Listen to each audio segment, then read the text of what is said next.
شوف الوفاء من النبي عليه الصلاة والسلام. بعد 55 عام من رضاعة النبي عليه الصلاة والسلام، لما فتح النبي عليه الصلاة والسلام مكة، نعم، رأى عجوزا نعم تتخطى على عصاية، تتوكع على العصاية، وجاية وهي تفعل هكذا. تنظر، شوف الإنسان اللي عنده نقص نظر شلون يسوي يشد بعيونه ويخاف من الظل أو من الضوء، يسوي ظل على عينه حتى يرى الذي هو مقابله. نعم. فقال النبي صلى الله عليه وسلم: من هذه؟ قالوا: يا رسول الله هذه حليمة السعدية. فأقبل عليها النبي صلى الله عليه وسلم وشبكها وبكى حتى ابتلت لحيته الشريفة صلى الله عليه وسلم، وقبل يداها وقبل رأسها ومسح على رأسها أمام الناس. شوف الوفاء من الرضاعة.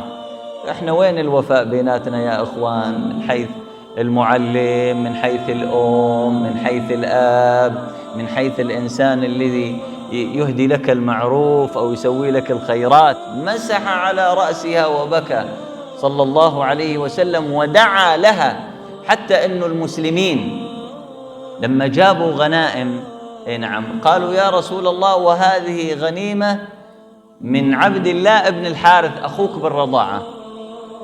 فالنبي صلى الله عليه وسلم قال: أرجعوها إلى أهلها، إن يعني إذا في مجال ترجعونها على أهلها إكراما لمن؟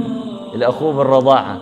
ففي قسم من الصحابة رجع وقسم ما رجع. فاللي ما رجع النبي صلى الله عليه وسلم راح تدين من الناس مصاري وأخذ منهم ورجع.